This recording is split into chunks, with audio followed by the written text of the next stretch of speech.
And మీ లైఫ్లో ఇప్పటివరకు ఉన్న హ్యాపీ లైఫ్లో అది నా సీరియల్ చేస్తున్న టైంలో ఒక సాడ్ ఇన్సిడెంట్ బాగా చాలా పెద్ద ఇన్సిడెంట్ యాక్చువల్లీ బట్ చాలా చిన్నగా వెళ్ళిపోయింది మీ accident. Yes that is because all మీలాంటి వాళ్ళ బెస్ట్ విషెస్ బ్లెస్సింగ్స్ అవన్నీనే కాపాడాయని నేను 100% నమ్ముతాను.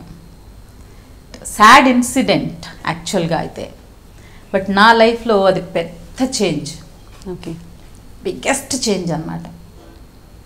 సో నన్ను నేను ఒక క్లారిటీ, అప్పటివరకు ఏదో ఒక ముసుకుంటా ఉండేది, సో టోటల్గా క్లియర్ అయిపోయింది. సో వాట్ ఈజ్ లైఫ్ అనేది ఒక క్లారిటీ వచ్చింది. అప్పటి వరకు అసలు ఏం అర్థమయ్యేది కానీ మామూలుగా ఒక మెచ్యూరిటీ లెవెల్స్ కానీ ఒక ఏ విషయంలో ఒక క్లారిటీ కానీ అర్థం చేసుకోవడంలో కానీ ఏది ఒక అలా ఉండేది కాదు. సో దాని తర్వాత సాడ్, బట్ ఇంతమంది బ్లెస్సింగ్స్, ఇంతమంది బెస్ట్ విషెస్ అవి ఉన్నప్పుడు డెఫినెట్గా ఒక శక్తి, ఒక పవర్ అయితే లాక్ చేసింది.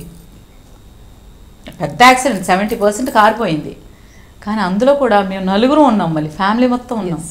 అది గ్రేట్. అందుకే ఐ ఆల్వేస్ థ్యాంక్ గాడ్. చెప్పాను కదా, he will never, he is always there. అంత పెద్ద యాక్సిడెంట్ అయినా కళ్ళు తెరవగానే పిల్లలు ఉన్నారా, నా ఫేస్ ఎలా ఉంది చూసుకున్నారంట. అంటే ఆ టైంలో you have no other option. అసలు ఇంకా ఆప్షన్ ఇంకేం ఉండదు. కళ్ళు తెరిచి ఫస్ట్ నేను తెరవడానికే 3 hours పట్టింది. అప్పటి వరకు నేను కాన్షియస్లో ఉన్నానంట, కానీ నాకు అసలు ఏం అర్థం కాలేదు. ఇలా ఇలా ఇలా చూస్తున్నానంట.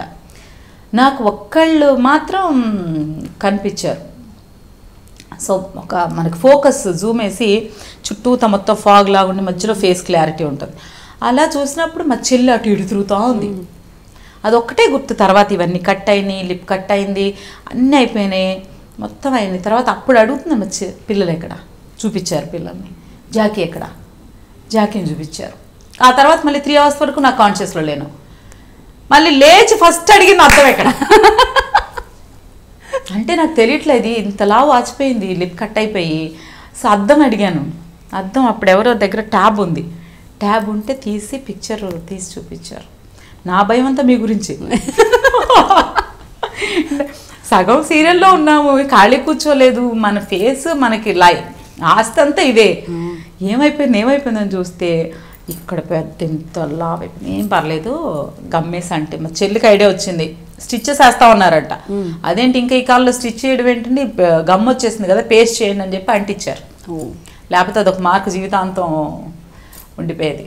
సో అది నా ప్రొడ్యూసర్ ఏమైపోతుందో అంటే అందా మన ముఖం పెట్టుకొని బతికేవాళ్ళం. పర్సనాలిటీ తర్వాత మన పిచ్చే ఆనందం తప్పితే ముఖం కావాలి కదా. సో అదా టెన్షన్ ఉండేది. అలా అలా అలా ఏదో. సో విత్ గాడ్ బ్లెస్సింగ్స్ మా అందరి అదృష్టం మీరు హ్యాపీ. అయ్యో మా అదృష్టం నిజంగా ఇలాంటి ఒక మంచి చాలామంది బెస్ట్ విషెస్, ఇంతమంది లవ్ చేసేవాళ్ళు ఉండడం అనేది నా అదృష్టం.